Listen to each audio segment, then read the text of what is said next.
Nombre, chapitre 5. L'Éternel parla à Moïse et dit: Ordonne aux enfants d'Israël de renvoyer du camp tout lépreux, et quiconque a une gonorrhée ou est souillé par un mort.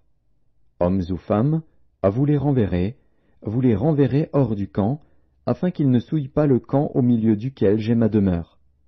Les enfants d'Israël firent ainsi, et ils les renvoyèrent hors du camp.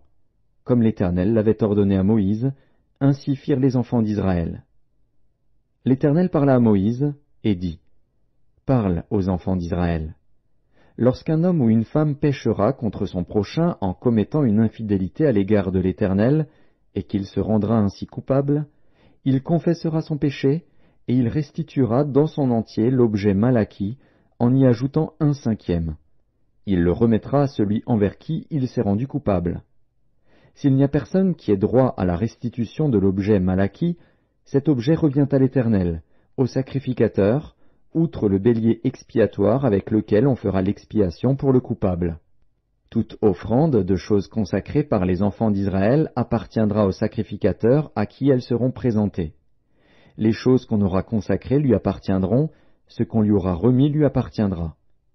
L'Éternel parla à Moïse et dit: Parle aux enfants d'Israël, et tu leur diras: Si une femme se détourne de son mari, et lui devient infidèle, si un autre a commerce avec elle, et que la chose soit cachée aux yeux de son mari, si elle s'est souillée en secret, sans qu'il y ait de témoins contre elle, et sans qu'elle ait été prise sur le fait, et si le mari est saisi d'un esprit de jalousie et a des soupçons sur sa femme, qui s'est souillée, ou bien s'il est saisi d'un esprit de jalousie et a des soupçons sur sa femme, qui ne s'est point souillée, cet homme amènera sa femme au sacrificateur, et apportera en offrande pour elle 1/10 d'épha de farine d'orge.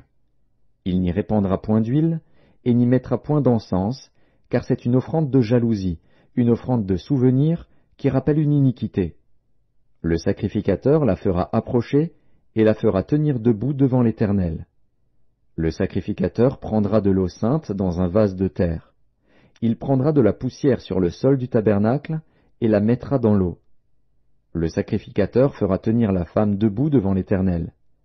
Il découvrira la tête de la femme, et lui posera sur les mains l'offrande de souvenir, l'offrande de jalousie.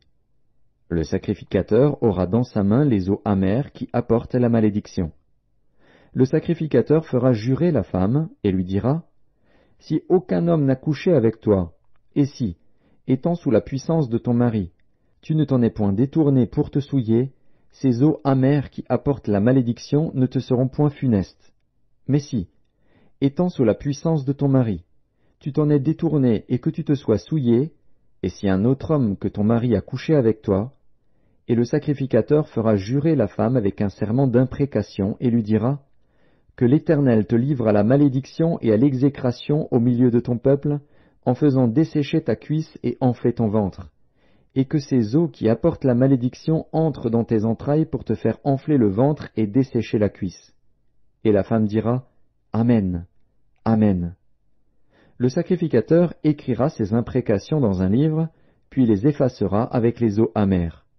Et il fera boire à la femme les eaux amères qui apportent la malédiction, et les eaux qui apportent la malédiction entreront en elle pour produire l'amertume. Le sacrificateur prendra des mains de la femme l'offrande de jalousie, il agitera l'offrande de côté et d'autre devant l'Éternel, et il l'offrira sur l'autel. Le sacrificateur prendra une poignée de cette offrande comme souvenir, et il la brûlera sur l'autel. C'est après cela qu'il fera boire les eaux à la femme. Quand il aura fait boire les eaux, il arrivera, si elle s'est souillée et a été infidèle à son mari, que les eaux qui apportent la malédiction entreront en elle pour produire l'amertume. Son ventre s'enflera, sa cuisse se desséchera, et cette femme sera en malédiction au milieu de son peuple. Mais si la femme ne s'est point souillée et qu'elle soit pure, elle sera reconnue innocente et aura des enfants.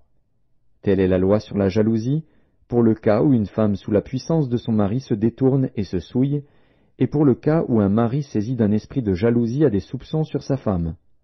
Le sacrificateur la fera tenir debout devant l'Éternel, et lui appliquera cette loi dans son entier. Le mari sera exempt de faute, mais la femme portera la peine de son iniquité.